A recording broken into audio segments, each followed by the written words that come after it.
he's here. Yeah. But you had a question about Ron Grosso? What was that? No, he's a very good friend of mine, Oh and yeah, he's a great guy. Great guy. yeah, he's been trying to get me to go to Wonderfest for the last 7, 8 years now. Oh yeah, oh yeah.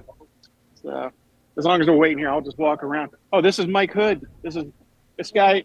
This guy, expert modeler here. He has the molds of the flying sub, and he worked with Greg Jean. And so, tell me a little bit about yourself. We're on a podcast. Awesome. Yeah, yeah. And okay, all right. He's shy. He's just shy. Yeah. Okay. He's a good guy. We rode in a Cybertruck yesterday against my will. I'm just kidding. So, but yeah. So, see, we got the down here with the Space 1999 exhibit. These guys always do some amazing stuff. Oh yeah, So, yeah. So you got like some of the original, model kits out there, and then you got from Mattel. And they're promoting this documentary for about the eagle obsession. Yep. And this looks like a hybrid Buck Rogers skydiver here. So looks like we got some interesting original That stuff Thunderbird's here. nice. Oh, it's huge. Yeah. Yeah, that's beautiful. Yeah, and then we got the super speed. I think so Mattel had toys of it back then? Oh yeah. You should see the size of this thing. It's like, for reference, it's like the size of my hand. This thing was like for figures in. And they actually kind of co-opted some of the stuff from Major Matt Mason for like the Moonbase Alpha. They took some of the Major Matt Mason stuff and tried to make it look like a Moonbase stuff. But here we have the Antares from Day After Tomorrow, or I think it was called Day After Tomorrow, or something. I don't know. The English had before, but I don't know what that was. But, and here we have Mr. Nick Tate. So, yes, we're on a podcast, so I'm just kind of walking around. Yeah, okay. Here's Alan Carter himself. I'm sorry. Yeah. Here's Gordon. Nice. Yeah. And so these are the really impressive. But if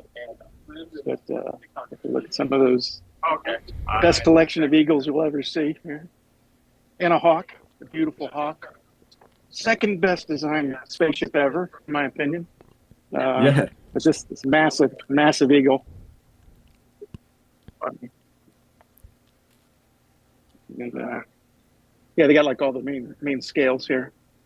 So, and I think, well, obviously this big one is scratch built, but and this wonderful beast right here.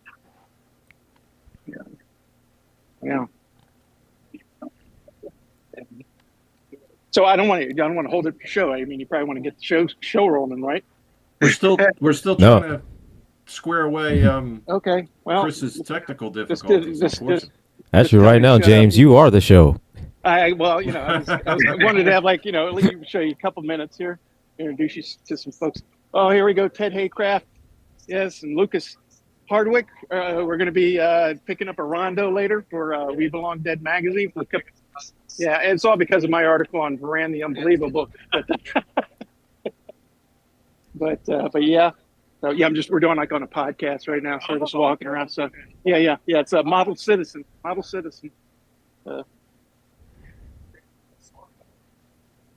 And gosh, I wish I could have made it. oh man, it's always a blast. This thing. There's some very excited attendees over here. Somebody's taking a swing. Oh, there's Margaret Christian. How you doing? So, Well, thank you. So yeah. This Marshall. Yeah, that's that guy there in a gray shirt. He's an asshole. And so Frank Beats. Nobody likes him. So, but, yeah, it's a nice. Well, that's a nice. Look at that. Yeah. As a Yeah, resident. that's pretty cool stuff. Yeah. Yeah. Nice long chain.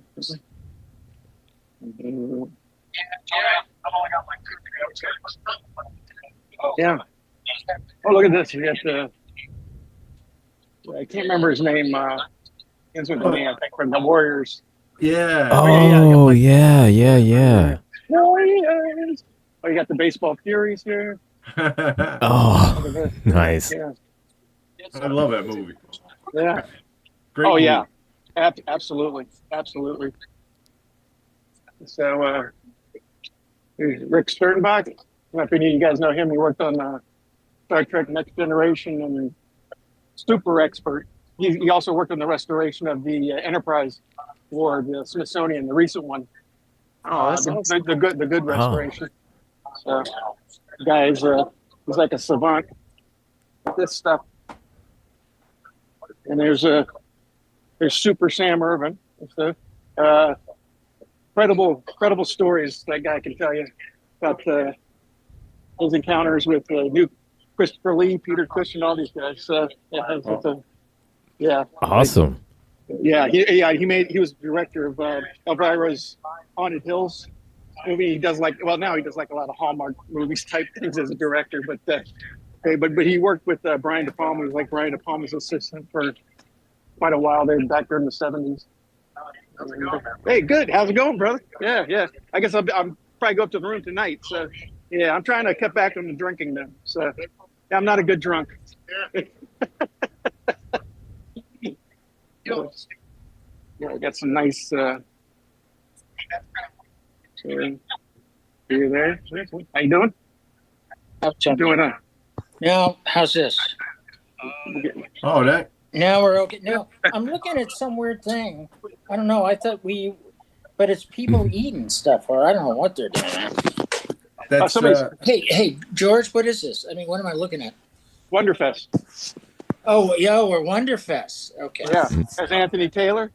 He's got these brilliant. Yeah, my friend Augie Gonzalez. Hey, ask Mark if he knows Augie Gonzalez. Mark Myers.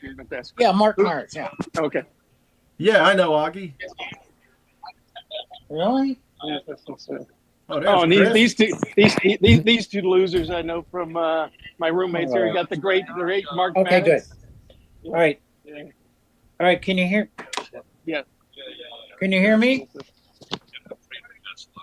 What's that? Yeah. Yep. Oh, Trader. Yep. me We now? can hear you. Yeah. Yeah. I can hear you. You're up and running. You're running live on a podcast, so Yeah. we should get you together sometime. MSI yeah. failed, but the Apple came through. You think Steve Jobs? Yeah. So Anyway, anyway, the iPhone. Okay. Professor, We're all do you know- here. let me ask Professor. Professor, do you know Augie Gonzalez? Yes. Yeah, Professor, he's at Wonderfest. And so, you know Ken Spriggs? I know of him. I don't know Yeah, him. he's like you. Yeah, I mean, he's not as good as you, but Wow. you know, well, guys, Mark's the best model builder in the United States, probably the world, in the world for Star Trek. Easy. When do I have to give you that $100? You know, no. The professor is the hero. You know who named it, Mark? You know who named you the professor? Who? Gary Hughes. Oh, really? Yeah, he's Oh, wow. you know he has that group Rocket Patrol. I've been trying to buy his Commando Cody outfit for Right. 10 years. Okay. You know he's also got the Destination Moon outfit, the spacesuit. Yeah. Wow. Anyway, Mark's my hero, guys. So I mean, the professor is the ultimate model builder. Oh boy. And I wish he would have met my father because he does a lot of stuff in Ticonderoga, you know. Yeah, I would have loved to met your father. Yeah. I'll tell you a story. Well, you guys want to talk about how I became the first trekker, because I am the first trekker. Adam Nimoy is not the first. Professor, you know what Adam Nimoy said to me? No. He said he thought he was, but I said no, because I was became a trekker 3 months in October '64 before the cage was shot. Right. And Adam was only like 6 or 7 years old, and I was 12 years old. Wow. So Adam wants me to sue him because he said it would help his book. The publicity. Who's the first trucker? Yeah. You are. You are, my friend. I am. When I was in a station wagon with Dad, and I said, Dad, what are you up to? He goes, well, Christopher, I'm doing a show that's going to be like a wagon train to the stars. That was the big thing Roddenberry was pitching it to NBC with. So wow, that's it. Yeah, that's cool. Yeah, that's great stuff. We had such a great time down at Ticonderoga that day too. Remember, Chris? Oh yeah.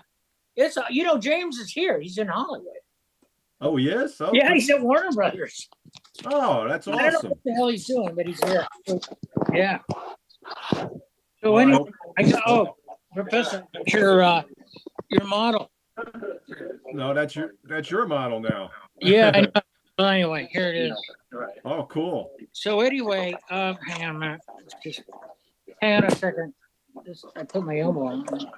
But yeah, I love this. Remember you gave this to me? I still have it. There we go. Yeah. Anyway.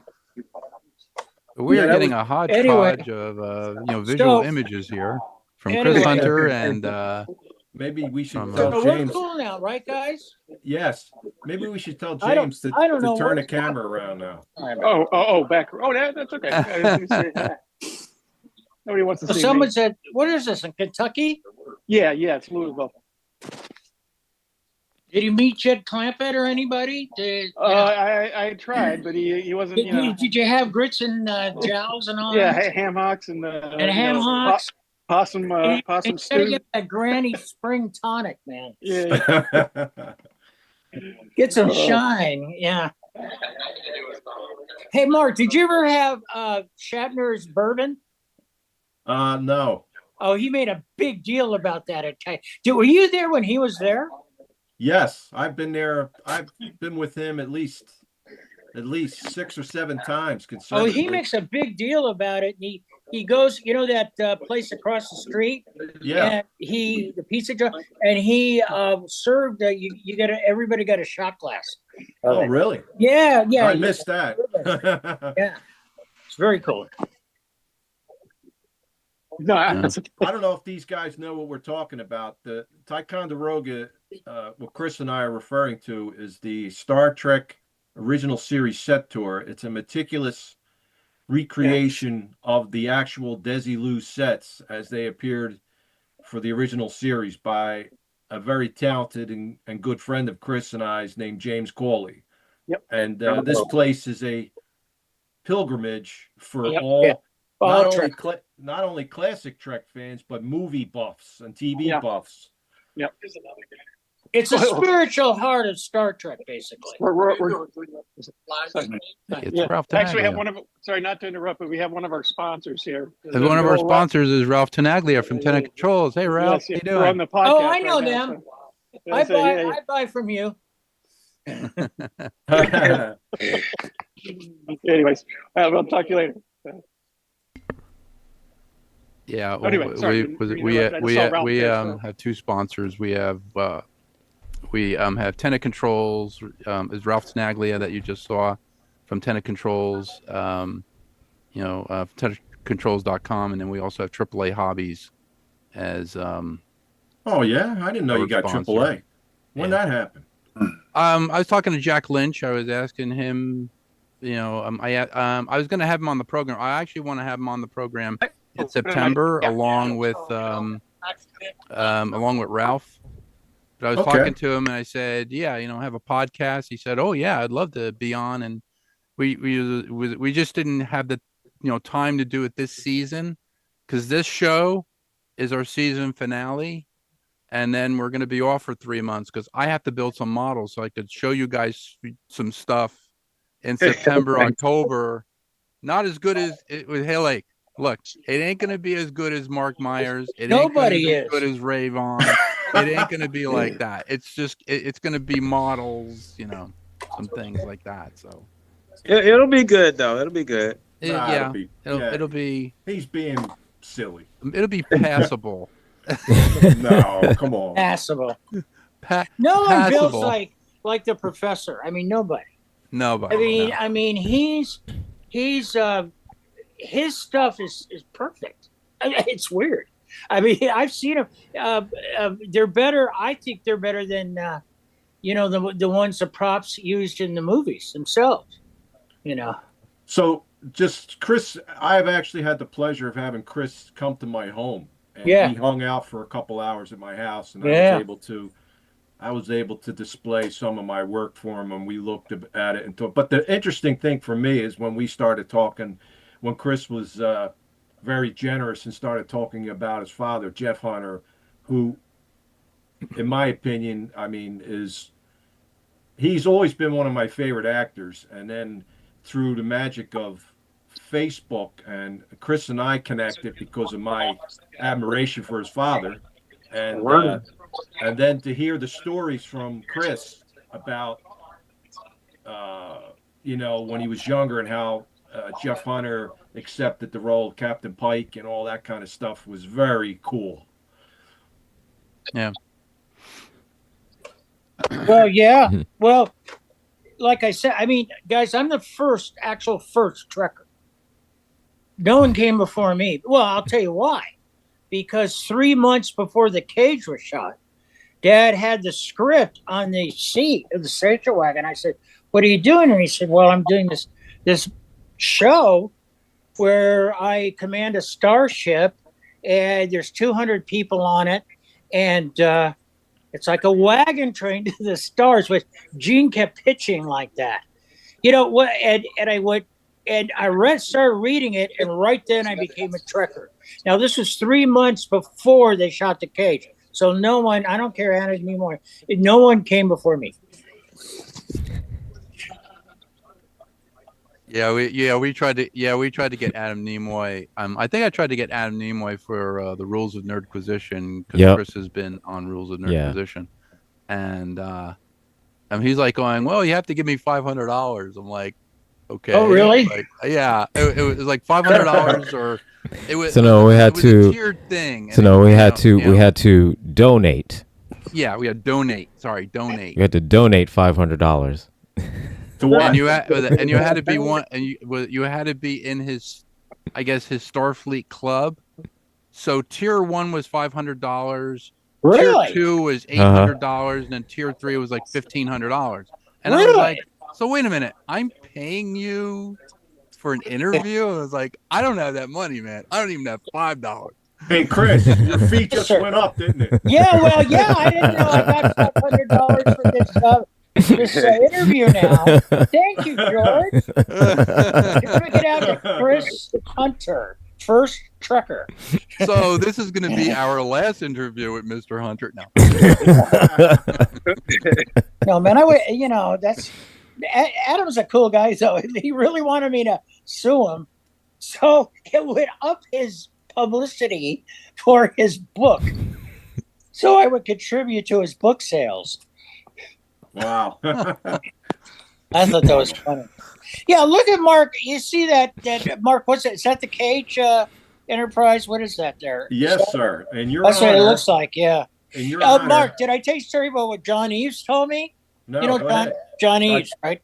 Yeah, go ahead. You know John Eves is, right? Yes, sir. Yeah. Yep. John said because he's a good friend of mine, when he was doing Strange New Worlds, when he was designing, he said he really was scared to not screw with the Enterprise, and he wanted to remain true to Dad.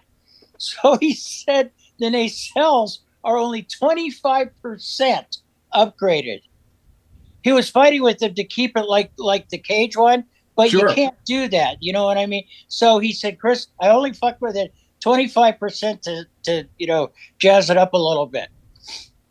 Wow. Yeah. Yeah. That's interesting. It would have been a different take, definitely, if they had remained more true to the original. Well, you can't aesthetic. do it as 1964. Yeah, that's true too. But that design is timeless. I mean, Oh yeah, Oh, absolutely. How many years later? What we're still talking about it, and it's what? Yeah, absolutely. 60 years later. You know, as Picard says, never forget the new Enterprise. You know. Yeah. Yeah. Well, you know what's funny, Mark, is that the way they've done Stranger Worlds, Pike has a kitchen the size of a restaurant. Yeah. Seen this? No, he does. Yes, He's does. got this kitchen that goes like for, like 10 rooms, and I don't think so. You know what I'm saying? It's Well, really he does double duty, Chris. He's the ship's captain, but he's also the ship's chef. Is he the chef? Yes, he's always cooking for his crew. It's awesome. Yeah. Have you met Anson? I have not. No. Oh, yet. he's a great guy. You know what he made me do? Paramount or CBS sent me down to Comic-Con to give him a pep talk because they had the entire crew on a big, huge conference down there with 6,000 people at San Diego Comic-Con, right? Right. And I told him that he's going to be great, and don't try to be Jeff Hunter. You're just going to be the best, and you got my approval, and Dad would be proud, and hoo. And he made me stand up in front of 6,000 people, put a spotlight, saying Chris Hunter came down and gave me the big approval, the big A-OK. Well, that's so freaking embarrassed, man. I really was. Because they've shined a spotlight on me in front of 6,000 people. He's a good guy. I really like Anson. I think they're doing a great job. I don't think Discovery. I don't know. A lot of people don't like that, but have you seen 31? By the way, Mark. No. With Michelle Yeoh. I like Michelle Yeoh a lot. I haven't seen that yet, but I think Stranger Worlds is going to be pretty soon, isn't it? Coming out. I think so. The third season's coming up. Yeah. I think third season's supposed to be coming out sometime in June. I'm seeing glimpses of the models. They're just awesome, aren't they? Yeah, our friend James is at the Wonderfest in Kentucky, Louisville, Kentucky, and he's walking around showing us different stuff. Yeah, that's pretty cool. Oh, it's pretty high end, isn't it? Wait, Professor, your models there? No, they're here with me. Oh, I see. No, I would like to, and George knows about this, but I want to get there and I want to have a presentation. So actually, George has offered his assistance. I'm doing so I've built the 350 refit. It's done. It looks great. It's beautiful. It's the way I want it. So I'm thinking of doing a really cool display, in the fact that bringing it as in the dry dock from Star Trek: The Motion Picture. Yeah. Oh, that's awesome. Oh, that's awesome. Nice. You're gonna build the dry dock? Yes, I'm going to. Whoa. Well, so I've got a couple options here. George has offered his kind help in one area, and maybe a couple areas, but and I'm also going to volunteer James to do some stuff too. So Sure. Okay. Yeah. But I think that if I'm going to go to Wonderfest, I better do it big. So I'm thinking of bringing that, and it'll be at least, the display will be at least 5 feet, 5.5 feet in length. So it's going to be pretty big. The dry dock itself. 5 feet? Whoa. Yeah, well, the Enterprise is 33 inches in right, length. The 350. Yeah, the 350. So it's going to the scale, the dry dock is going to have to be at least 5 feet, 5.5 feet in length. But of course, it'll be all lit up and all that kind of stuff too. So. Professor, did you build the cage kit from that one with Dad on the box? Yes. Yeah. Okay. Yeah. Yeah. So you build it 3 ways. Yes. Did you also? Did you build the Arboretum too on the regular Enterprise? I build the Arboretum on the refit. Right, on the refit. Okay. Yeah, you could see it in the pictures and stuff. I love that thing. Yeah. Okay. Yeah, that refit. Tommy had come to me. These guys know it already, I think. But Tommy had contacted me and asked me to be a consultant for their upcoming die-cast 350 refit. Oh yeah. And I sent them dozens and dozens of photographs, and then I talked to Chris Huson, and he asked me how I lit it to get rid of all the hot spots and how I did this and did that. Yeah. And did that.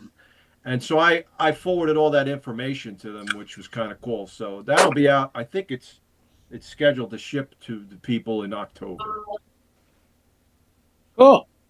Yeah. It's not shipping to me because I don't have any money. No, that's all right.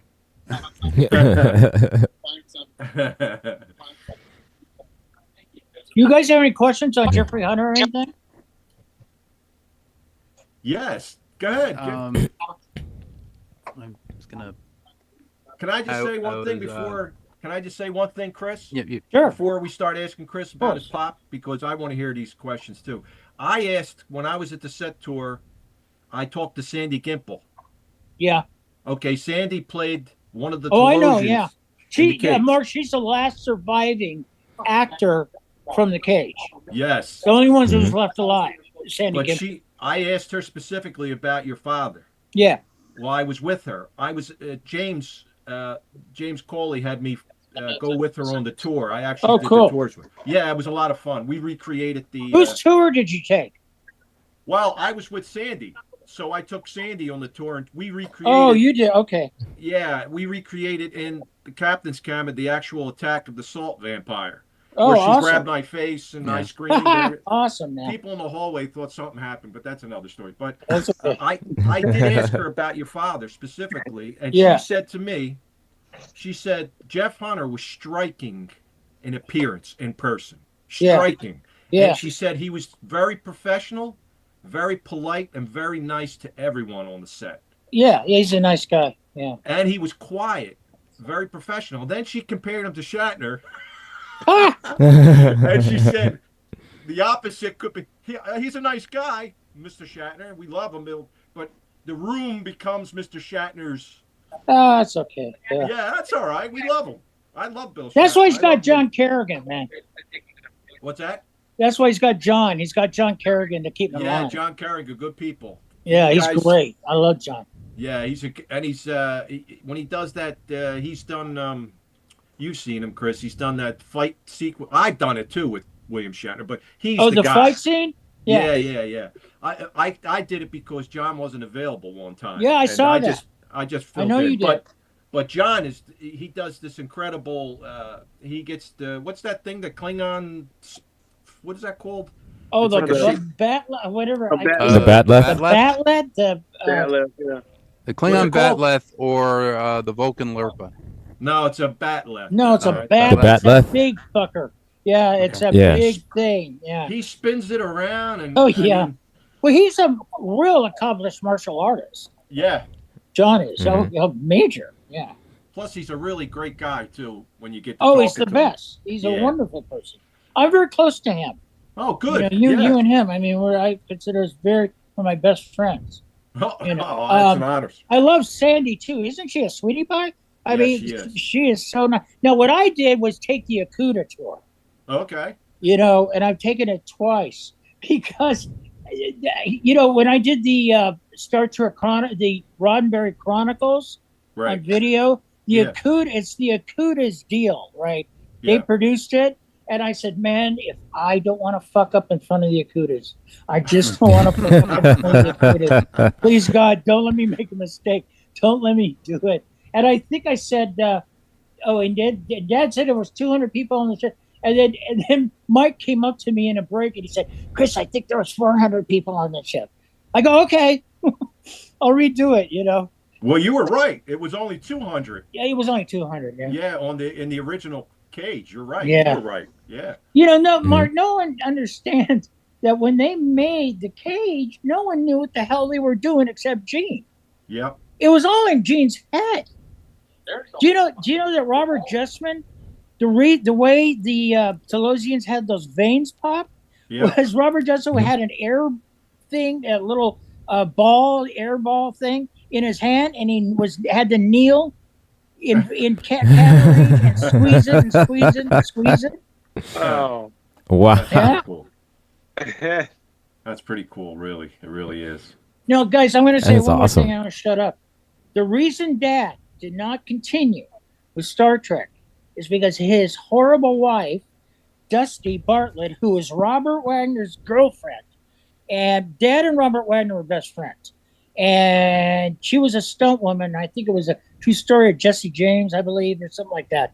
He introduced her to Dad, right? And my mom and Dad got divorced, and my mom says it's the worst thing she's ever done. But anyway, he was in Spain making a movie, right? Roddenberry called a big conference, and they were going to talk because it wasn't selling NBC. They didn't get it. They thought that Spock looked like Satan. It wouldn't sell to the South, right? They thought it was too intellectual. And Roddenberry said, no, you don't understand. You don't understand. Anyway, she went to them and said, Jeffrey Hunter's a movie star.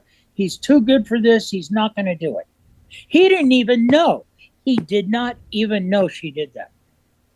So that's why they got, and then, as we all know, Gene went to Lucille Ball, and said, look, you got to give me the money. It's going to be great. And she did, because she believed in it. Right. So she really is the godmother of Star Trek. Anyway, that's all I'm going to say about Dad. So. And your mother was Barbara Rush. Right. Is Barbara Rush. She just died, yeah. It came from Mom outer made some space, good When sci-fi. She made When Worlds Collide. Oh yeah, Worlds Collide. I made that model, and it came from outer space, which is a really good film. Yes, it is. It's very good. It's written by Ray Bradbury, and it's way ahead of its time. That's the movie with the ship is a huge sphere, right? Yeah, right. Yeah. No, the whole movie's about the alien ship broke. I mean, it had engine trouble, so it comes down and all they want to do is repair it. Right. Yeah. No, it's very good. Very good. Your mother was awesome in that too. Yeah. She won a Golden Globe. Awesome. Yeah. I found out that Barbara Rush also played Jamie Summers' mother in The Bionic Woman. And Michael Knight's mother. That's right. And Magnum PI's auntie. Nice. Oh yeah, Magnum PI's aunt. Yeah. Oh. And Nora Clavicle, head of a big, huge Batman villain, and one of the big female villains. Oh, yeah. And almost killed Batgirl with her poison crochet needle. Yeah. I remember that. She did. She was I remember that. Yeah, Ladies Crime Club. Yeah. She even has a doll for that. Really? Wow. Okay. Yeah. Her purple suit. Yeah. Batman.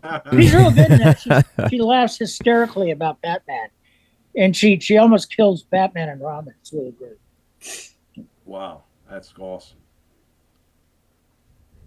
So interesting.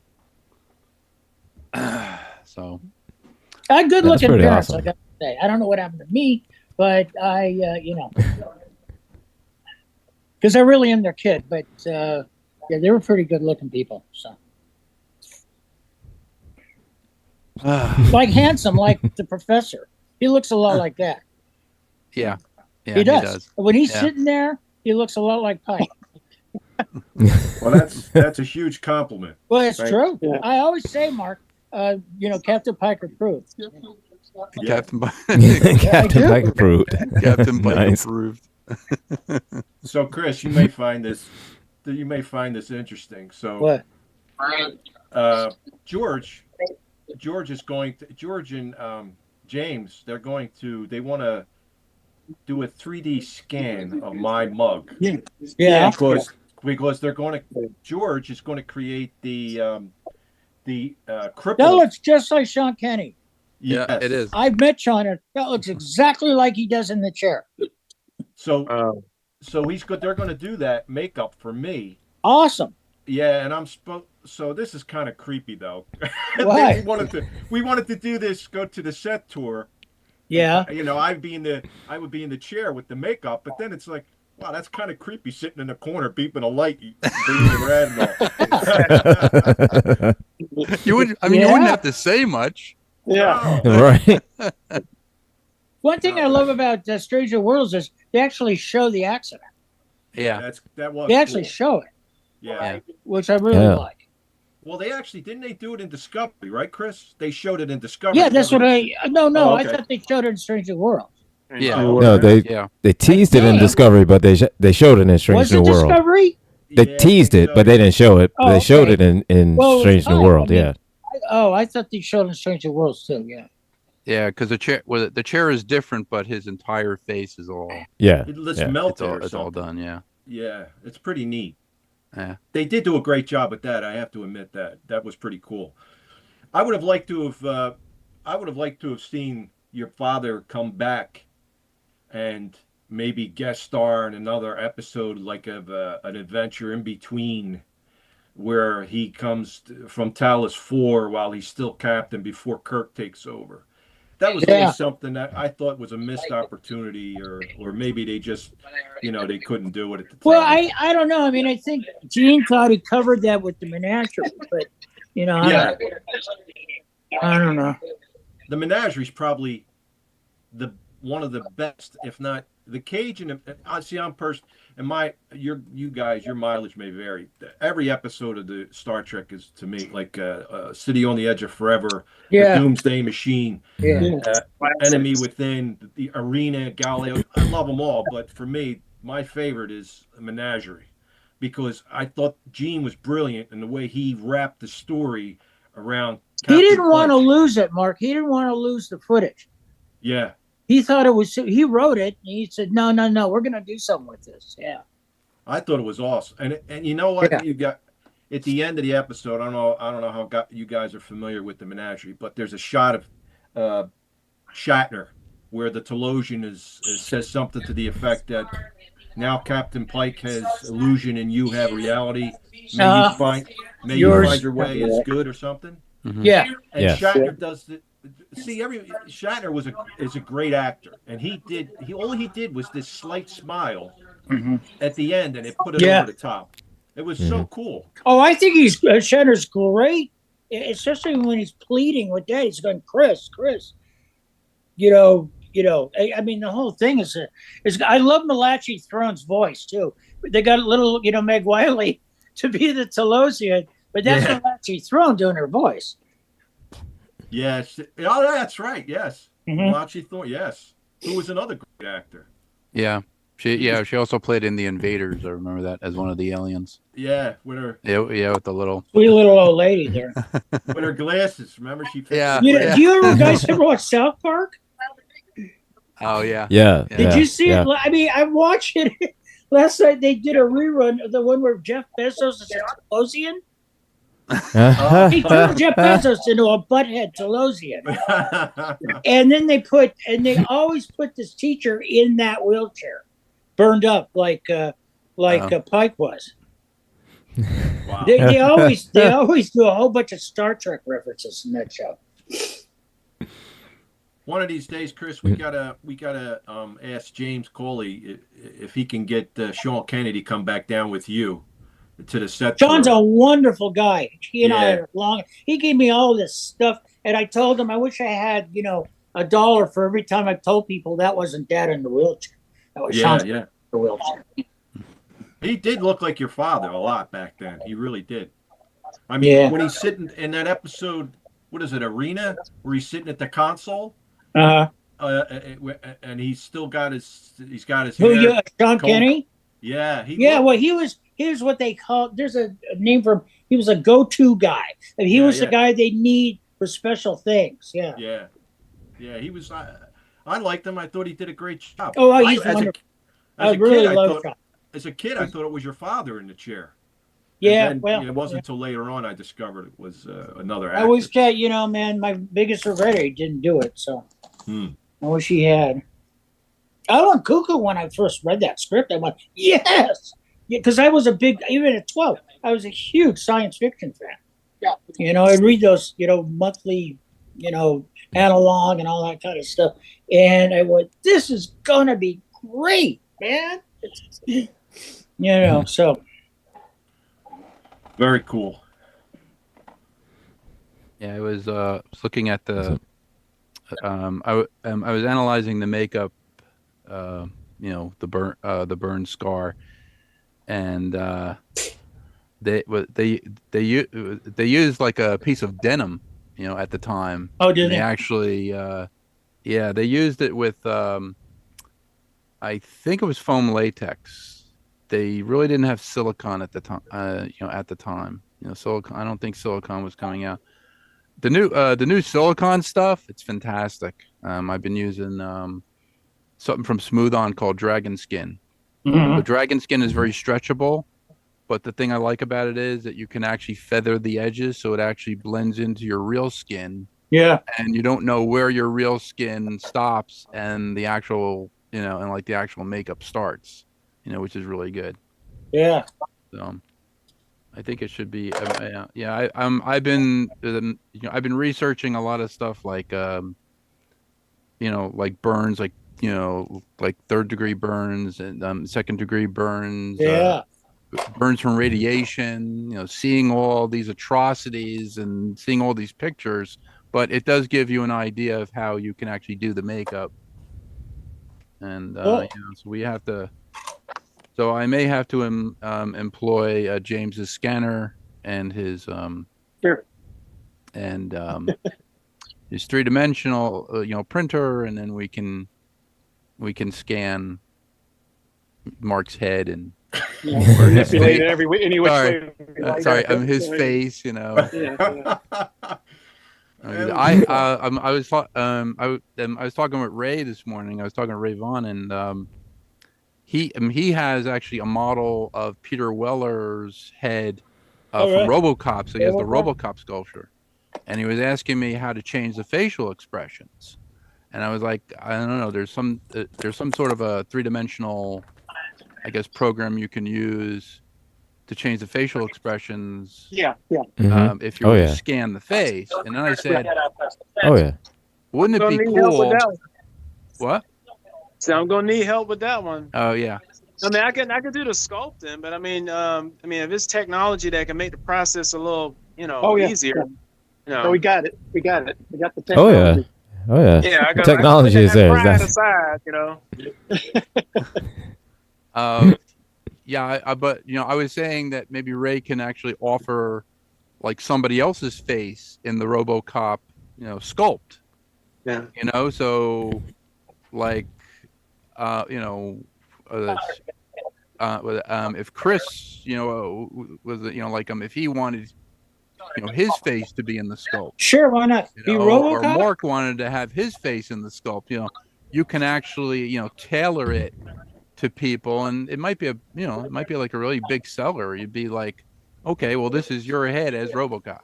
This is your face as RoboCop. I'll do it if you can get me Gary Hughes to sell me the Commando Cody costume, which I've wanted for 10 years and begged him.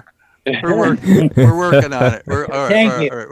We're going to work on it. He knows. Gary knows. He knows. I beg him every other week. You want the helmet and the jacket? Oh, the helmet and the jacket and the rocket pack, the whole goddamn thing. And the pants, the big 1940s pants. I love that. Well, when I was a kid, I thought he was real. Yeah. You got to remember, I grew up in the 50s. When I was a kid, and I thought I saw him flying around. What was it, Van Nuys one day? Because that's where I lived in Studio City. Bob Burns has the original Philip Lydecker model. Yeah. Oh, really? Yeah. The Lydecker brothers? Actually hanging, hanging from the ceiling in his. It's right over his desk. Those big plywood rocket ships, weren't those great? The ones that they ran on a string and then had smoke coming out the back. Yeah.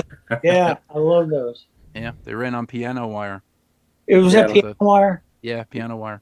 That's how they did the effects for Lost in Space. Do you know that the famous crash sequences of it was the Gemini 12 at that point. It wasn't a Jupiter 2, but when they flashed, when it comes down through the canyon, it still holds up today. I mean, it looks beautiful. It comes to 4-foot miniature, comes down. Yeah. It's on a Lydecker rig. Yeah. Yep. They worked on Lost in all the Irwin Allen. Lydecker brothers worked on Lost in Space? Yep. Oh yeah. Oh yeah. Oh, Well, and Voyage to Bomb only Sea, one, too. only I think only one of the light deckers actually worked in Lost in Space because the other one like gotten out of the business. That I was think that too old by then. Okay. yeah, I think it was Howard Lidecker that worked in Lost in Space. He worked on. He also worked on Voyage to the Bottom of the Sea, and I don't think he worked on Land of the Giants or Time Tunnel. But yeah, Pretty cool stuff. I mean, that footage of the crash still holds up today. Yeah. I mean, it's beautiful the way they did it, the way they filmed it and shot it. You want to hear a story about Lost in Space? Sure. Sure. Mark Goddard was a very good friend of mine. Very Oh, good. cool. He married my my stepfather, Warren Cowan, was the president of Rogers and Cowan Public Relations, which was the biggest PR firm there was, entertainment PR firm there was. And Henry Rogers, who was Joan Crawford's publicist, his daughter married Mark Goddard. So Mark was coming over all the time. Now, Mark hated Guy Williams. Hated him. And No Guy way. was my big hero because he, of course, played Zorro when I was a kid. And when we went, Disney Dad, introduced me to him. Oh, it's Zorro. But anyway, he hated Guy Williams. And I said, Mark, the whole thing now is the robot, Dr. Smith and Billy Mooney. And he goes, Chris, I know that. I know it is. But he couldn't stand Guy because Guy Williams thought Lost in Space should be about him. Right? But that didn't work out, did it? I used to watch Lost in Space every week. Yeah. But all you wanted to see was the kid and the robot and Dr. Smith. That's what I'm saying. How about that? Yeah. well, I'm sure there were plenty of people who wanted to see Marta Kirshner too. So Who? Oh, and Marty. And Angela. Yeah. Angela Cartwright, yeah. But, Oh, yeah. but they Irwin Allen, my mom knew Irwin Allen because she made a movie called The Night the Bridge Fell Down, right? And that was in all the Irwin Allen's disaster movies. That's all he did. And my mom made a little TV disaster. Anyway, he said, they knew that the kid, the robot, and Jonathan, played Smith, were everything to that show. So he said Guy Williams kept stealing his lines. Guy. Yeah. Yeah, that's interesting. Yeah. Yeah, Mark's a great guy. He was a great guy. We saw a little bit of Guy Williams, his acting for Zorro in the Android Machine.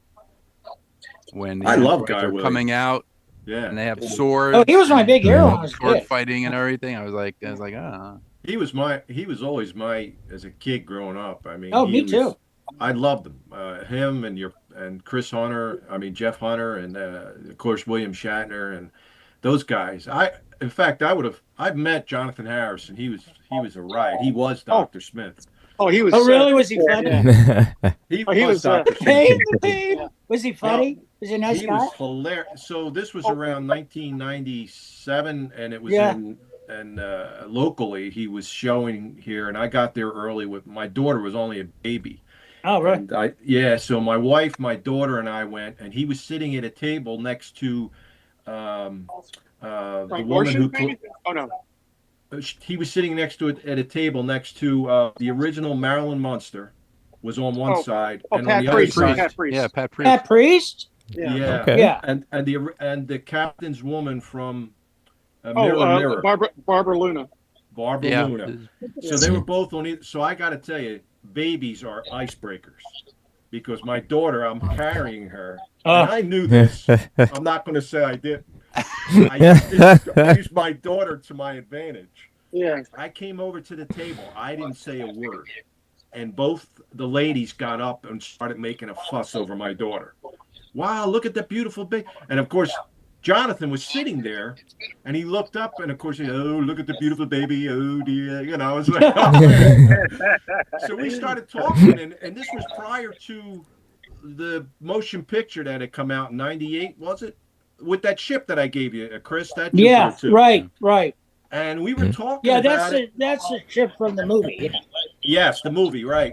And I had asked him, we were talking, he was a great guy, he was a riot. And I asked him, I said, I don't know how they're going to do the film without you. I mean, who are they going to get to play Dr. Gary Chico? Oldman. Yeah, he was like, they're going to get at the time in '97, they were talking about Robin Williams playing Doctor Strange. God. Oh, really? Yeah. Oh my That's God. what he said. Okay. That's what Jonathan Because said. he I can don't- do them. That's why. Yeah, so, but he was great. He was a nice That's great. man. He was very, very sweet to my daughter, and Oh, yeah, very nice. he's just so funny. Yeah, well, actually, my one meeting with Jonathan Harris and actually Mark Goddard was there too, but also Frank Gorshin, the Riddler, and this is at Chiller, many years ago. But the thing that struck me the most was that Jonathan Harris and Frank Gorshin were sharing dirty jokes with one another during, and they were filthy. Let me tell you. That's Yeah. funny. That is funny. Yeah. Oh, and David Hedison was down at the end of the table, and he wasn't partaking of any of that stuff. So, yeah. I missed not so well. Guy Williams had passed away long before I could do it, but I would have loved to have met him. Seriously, I just like the guy. He was a rare breed. So he was a rare breed of actor, where you could tell they were athletic. Guy Williams was an athlete. Jeff Hunter was an athlete. William Shatner's an athlete, athletic. These guys, when they did the fight scenes and the action sequences, you believed in it because you could see they moved like athletes.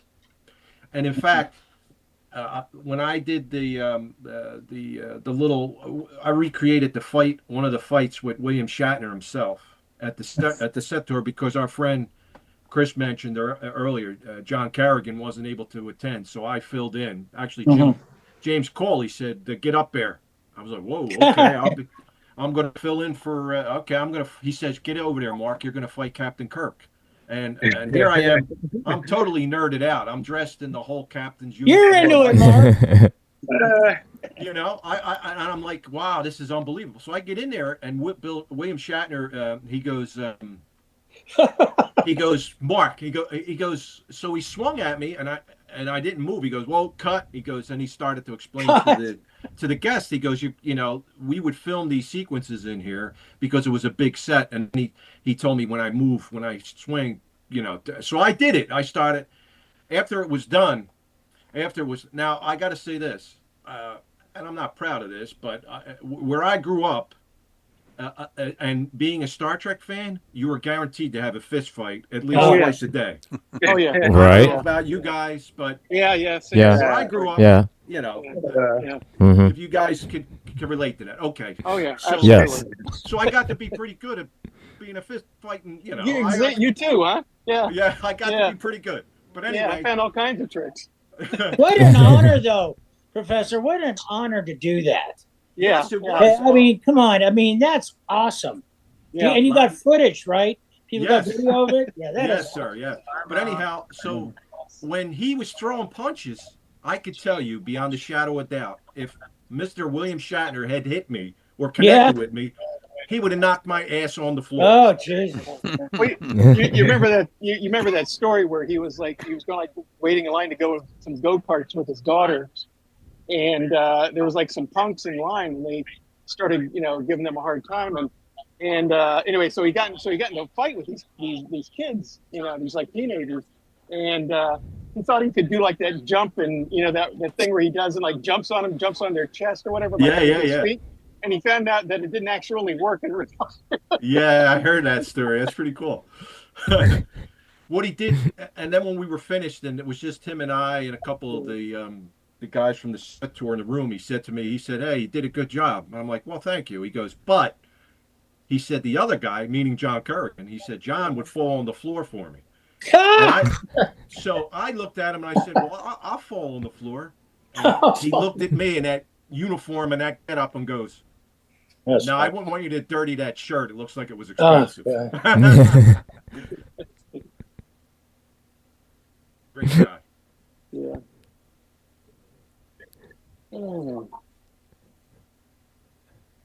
So this That's being funny. our season finale show, we are gonna, I guess, end at 3:30. If you guys want to end at 3:30, or We Well, had some we had some technical difficulties with Chris, but now we're on, and so Yeah, I'm sorry about that, but but no, it's okay. It's okay. It's okay.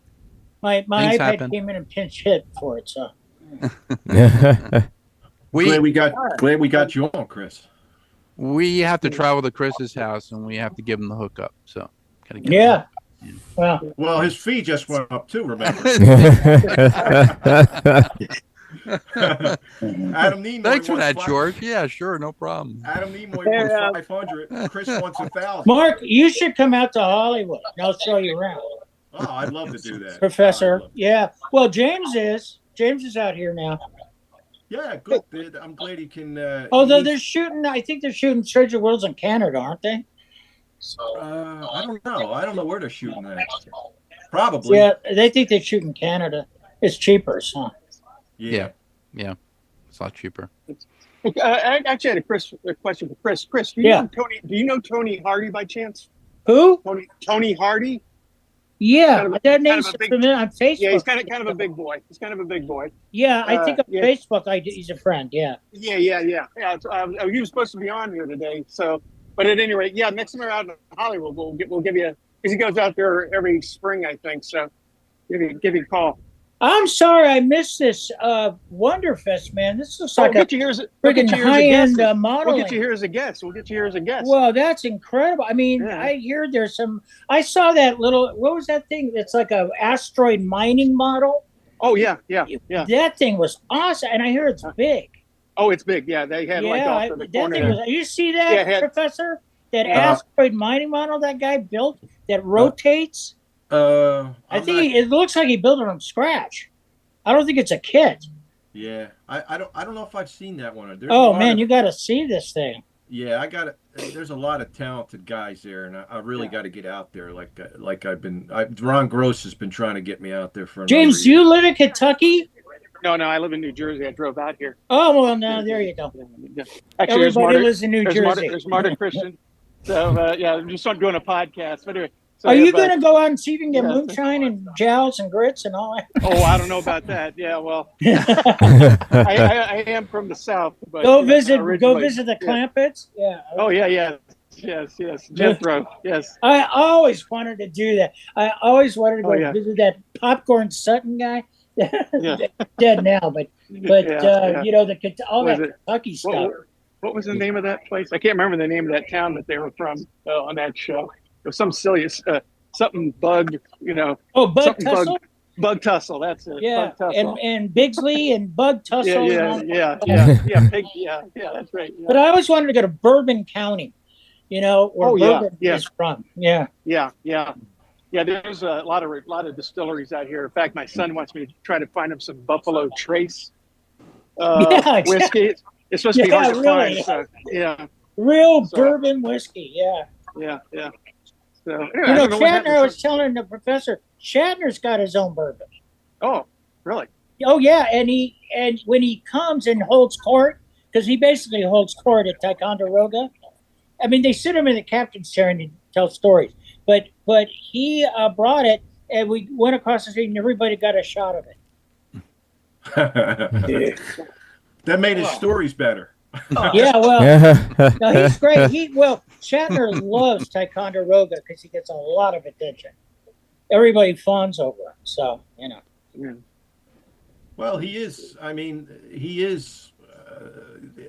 And Chris, so you probably say the same thing. We had the luxury or the honor of being closer to Mr. Shatner than most of the guests. So we get to see him, and the guy is a true professional. And he's great. Yeah, it's like all these negative stories that you hear from this and that, and it's like wow. I stood there and watched him, and he was 100%. Great guy. And, he definitely dispels all that nonsense to me anyway. He tells great stories. I love him when he's sitting in that chair because you all get to sit around him, and in the bridge. And I got to tell you guys, you should go if you're a Trek fan, you have to see this place. Oh Dick yeah. Holly, Yeah. it's so accurate that James was telling me they rebuilt one thing that was off 1 millimeter, Mark. Yep. They actually rebuilt it. It's so accurate, you swear to God, you're in Star Trek. Yep. And they got, from they got some authentic always- props and everything there too. So yeah, it's great. I've been there once. Yeah, it's probably about 7 or 8 years ago. But Yeah. So I guess we'll Nice. we'll have to make the Pike chair and bring Yeah. it there and Yeah. put Well- Mark in there, with the makeup. You don't have to say much. You Yeah. just have to hit the little thing, a boop. Yeah. Just And, keep and the Yakutas give a tour. I was lucky getting the Yakuta tour because they know everything. So, Chris, I don't know if did you ever get the opportunity to take the tour with David Gerald? No, Guess I've never what? met David Gerald. Great guy. Yeah, I hear that.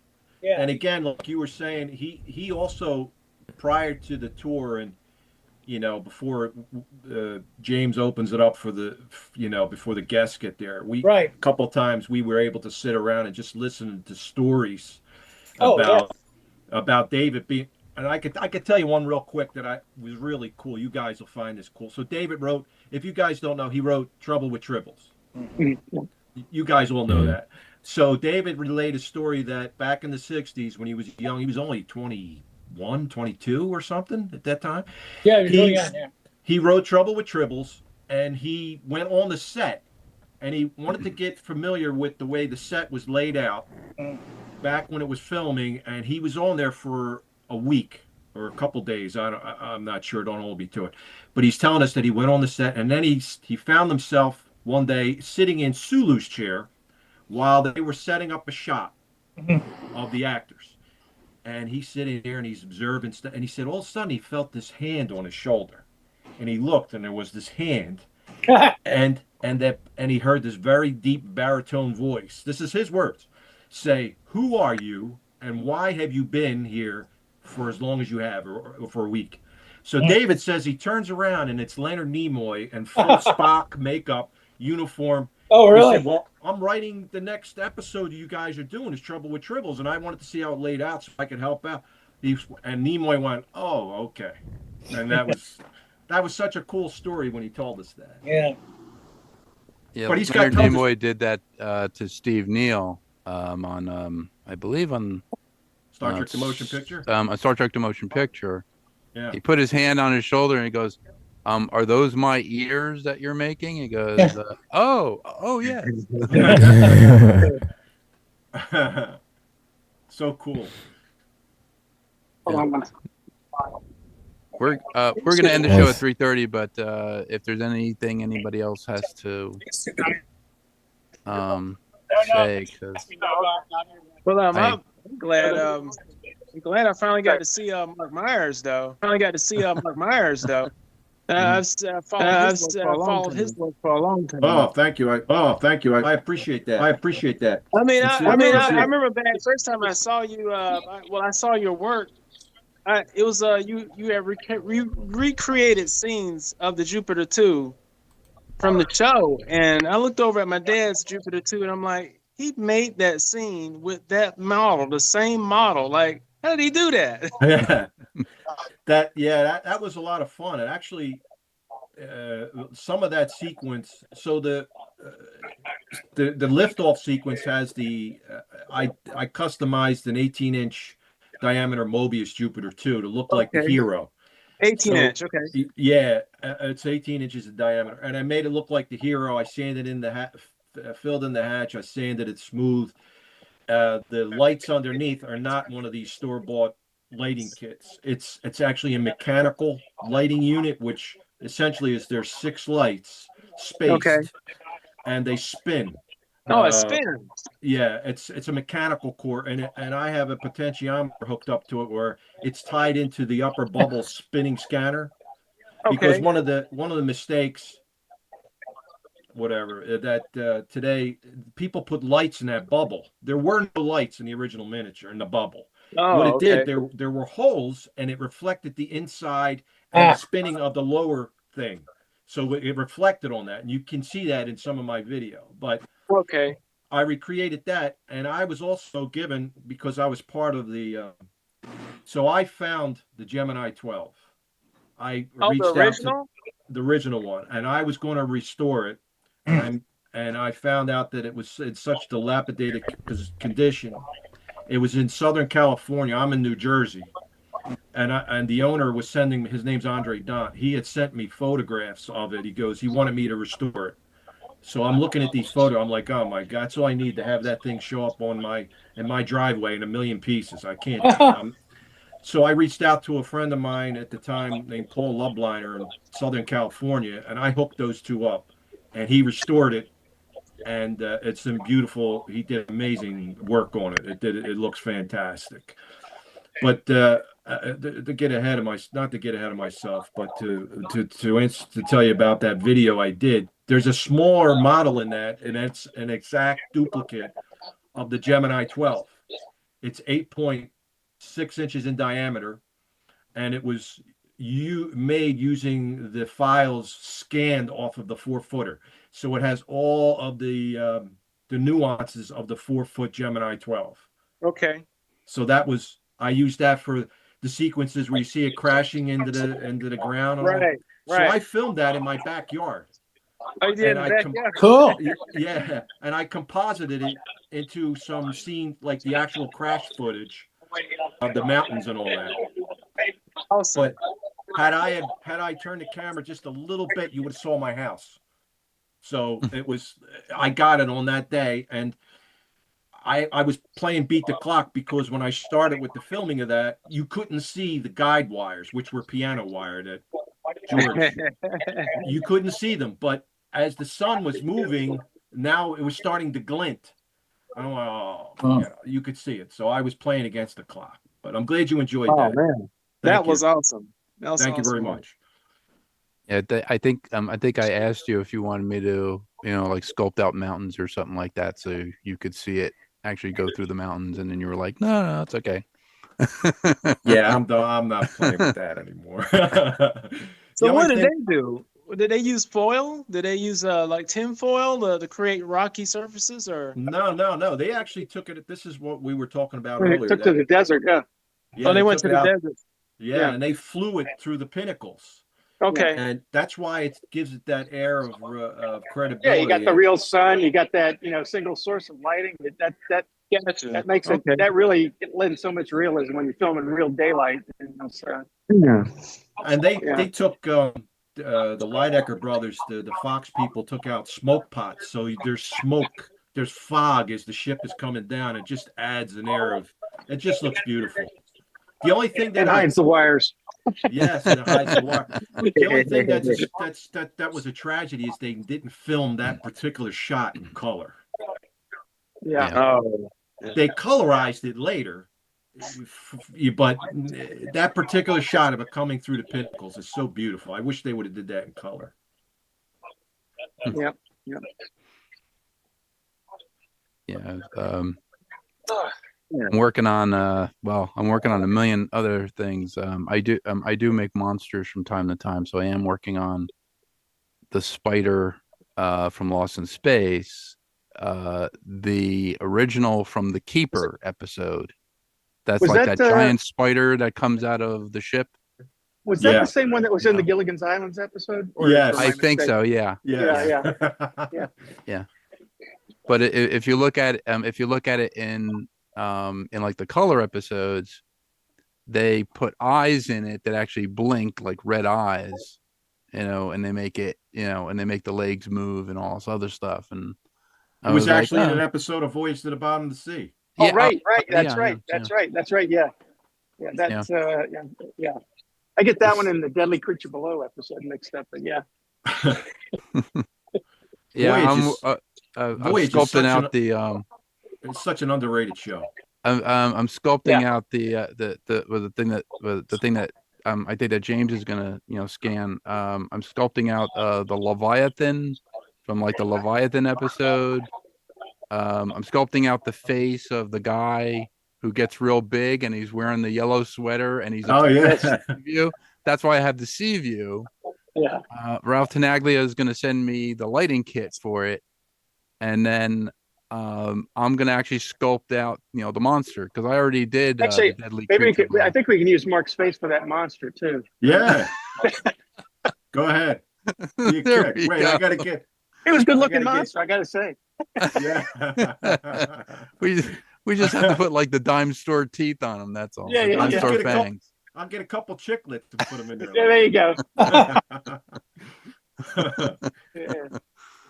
Yeah, I was because that was the one when I talked to my friend Dave Vivaldi, he was like going, "You're gonna do another Voyage to the Bottom of the Sea creature, aren't you?" I said, "Yeah." He goes, "Which one were you thinking?" I was like, "Well, I already did Deadly Creature Below," and I was like, I said I might sculpt out that guy with the big yellow sweater, attacking the sea, like his sweater grew, his pants grew, his that's Yeah. his moccasins teeth grew. grew. What? His teeth grew for sure. Yeah, I mean, like his teeth grew. So yeah, that's gonna be the next Seaview monster for the 39-inch Seaview. So Cool. Well, I got to drop there, guys. So okay, we so, have to get going. It's almost 3:30. This has been Model Citizen. I'm your host, George Dayer. This is our season finale show. We will be off for 3 months, so I can get some stuff done.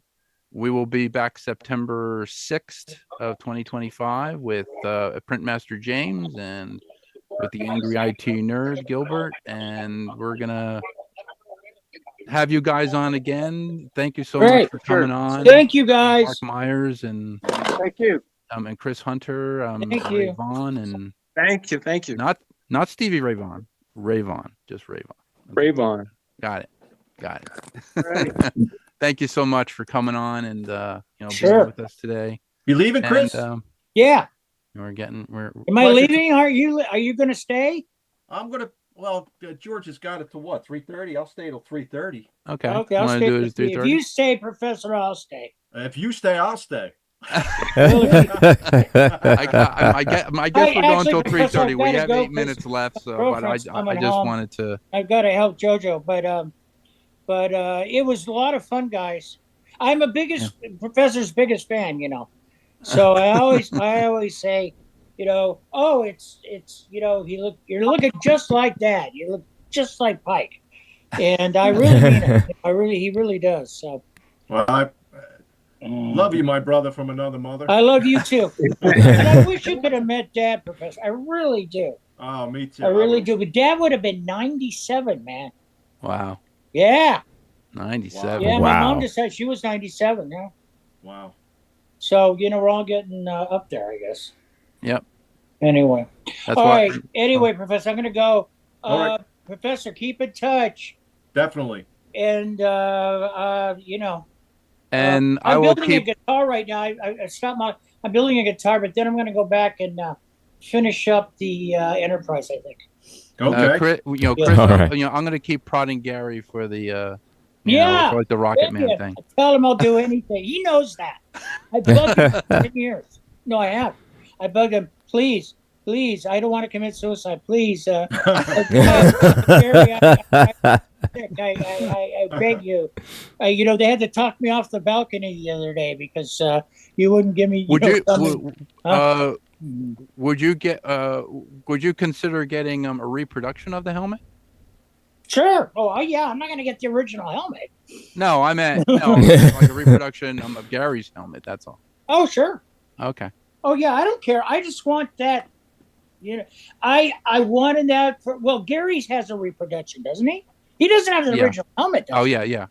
That's the one that George Wallace wore? No. Oh, no. You scared me. No. I think his is a reproduction. It's got to be. Who's got? But you said Bob Burns has got the original George Wallace one. Right. Yeah. Right. Yeah. Okay. Yeah. No. Listen, man. I thought he was real when I was a kid. In the 50s, how we thought all this stuff was real because you saw it on TV, right? Or I thought Zorro was real. He's not. We bought. Did you ever buy the Zorro out? You could buy the little plastic sword. That's when you could buy stuff to poke your eye out. Yeah. Remember the good old days? Yes. And you could buy guns and all. Oh yeah. You know, and we bought, me and my brother bought Zorro swords that we sword fight with. And then, and Mark also, because Dad did the Great Locomotive Chase for Disney, Yeah. the Disney movie, I got to meet Fess Parker, Daniel Boone, man. Wow. Oh, Yeah, cool. and I got to get he gave me a coonskin cap. That was it, man. Wow, that's awesome. Yeah, remember? Yeah. Yeah, that's Yeah, cool Disney. stuff. We just got my girlfriend and I just got yearly passes to Disney. These really good passes, and I was thinking of doing the a video a vlog, a video log Yeah. called the Dwarf Mines, which we explore the inside of Disney because my whole family, including my uncle Dale's father, was the original animator for Snow White. Wow. He was one of the old men they call Nice. him. The 10 old men, or whatever they call them. I forget what they call them. There's a name for those guys. And he did all the backgrounds on Snow White. And then Dale, who my uncle won Academy Award for Fantastic Voyage doing the production design. Oh yeah. Right. Yep. Yep. He didn't design the Okay. Proteus. What's his face? Did I forgot that guy's name? He was Harper Goff. Harper Goff did, yeah. And he was one of the remember the Firehouse Five? Did you ever see those guys? The Disney animators formed a band. Oh no, I didn't know that. Oh, I didn't know that. Oh, the Firehouse, Disney Firehouse guys. And Mom did a movie for Disney with Bob Crane, no less. Wow. Yeah, she didn't know Bob's other life at the time, Yeah.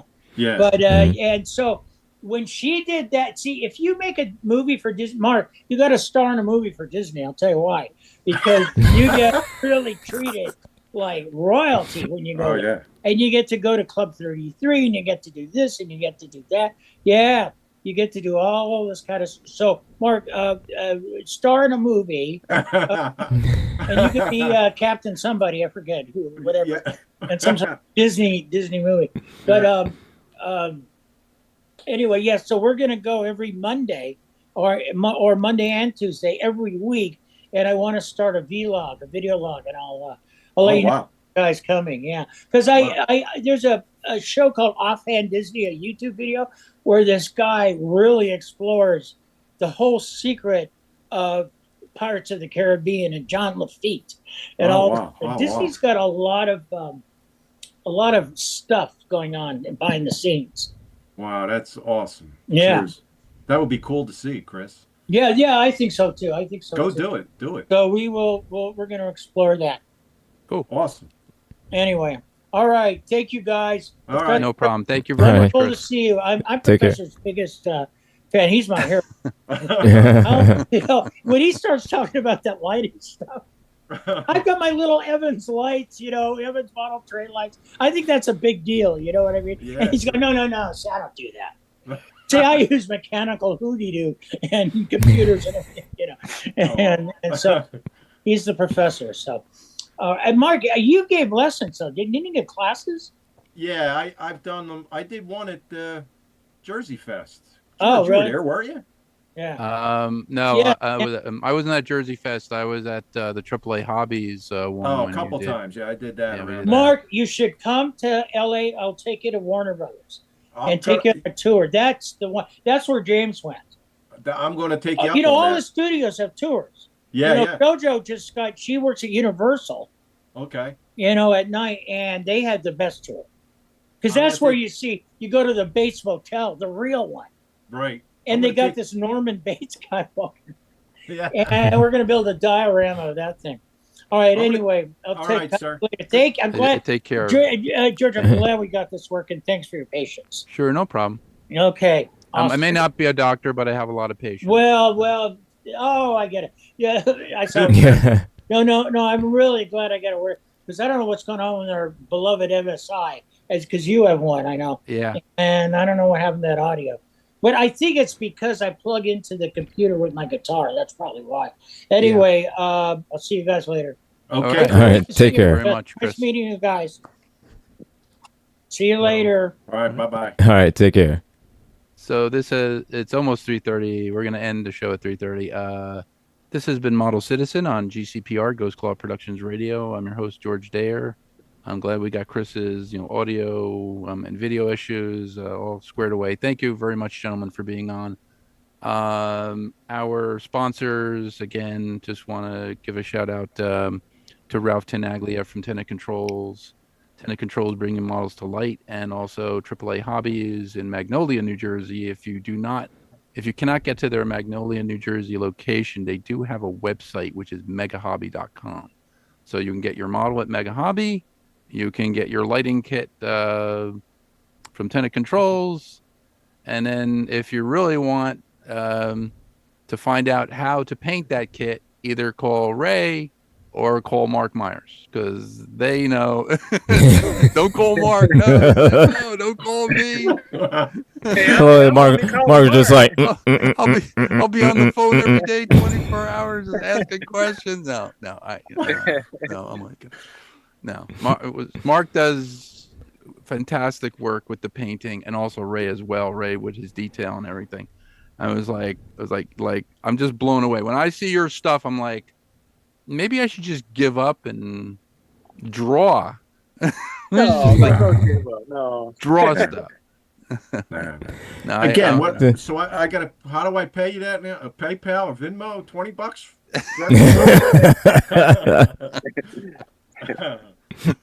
Well, I'm gonna try to start. I'm gonna try to start a YouTube channel for the video for Model Citizen, where we're actually building models and showing the models that I've built, showing the models that James builds, because he does a lot of builds and all this other stuff, and putting all that content on there. So hopefully we get some money from that.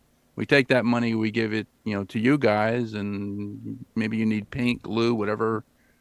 I know that James and Gilbert need, resin for their printers. They need upkeep. There's a lot of upkeep, like a resin printer. So awesome. So yeah, we'll do that, and we have to try to get Mark Myers over to Wonderfest. I have to go to Wonderfest. I have not made the pilgrimage yet. I gotta go. Yeah, you gotta go. So maybe the three of us can go, and we'll get Chris to come with us. Oh yeah. Oh my God, that'd be great. Or meet us there. That would be awesome. So well, it's going to cost $500 to get him on to do another interview. So I'm just so glad you mentioned that to him. So maybe, I don't know, maybe he might forget. He's a little older. He might forget. You never know. He won't forget. Yeah, look, money is money. Nobody forgets about money, man.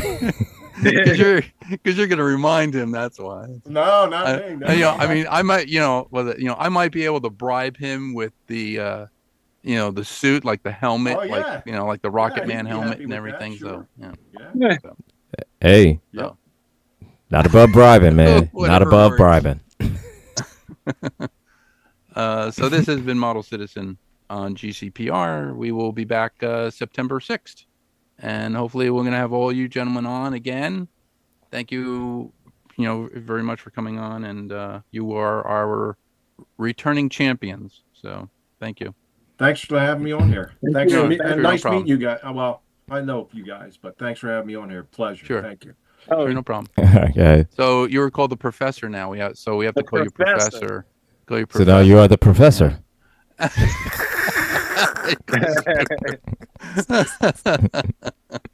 So, and then maybe you can have Mark on Rules of Nerdquisition. You're doing Rules of Nerdquisition tomorrow, right?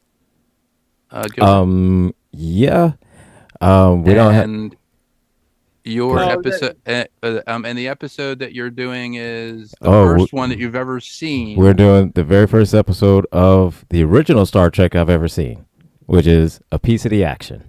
A Piece of the Action. Oh, that's a great episode. That's a great episode. That's the very first the original series Star Trek I've ever seen. The very first Star Trek I've ever saw was Next Gen. Yeah. What's that game they play? Fizbin? Fizbin. Hard game. Yeah. Oh yeah. Fizbin. Yeah. Fizbin. So you have a Royal Fizbin, but if only at Tuesday, but at night at Tuesday. Captain, you are an excellent Starship commander, but as a driver, you leave a lot to be desired. Yeah, that's awesome. But All right. yeah, definitely. Yeah, one day, Mark, you got to be on Rules of Nerdquisition. Oh, Just- it'd be an honor. It'd be an honor and a lot of fun. Seriously. Yeah. No problem. Is that 2:30 Yeah. Sundays? We meet up at 2:30, and we begin our show at 3, and show goes on from 3 to 5. Yep, Got on it, Sundays. Okay. Sundays. Okay. Well, I'll see you guys later. I got to roll. All right. Take Yep. care. Thank you very much. All right. All right. Thank you for having me on.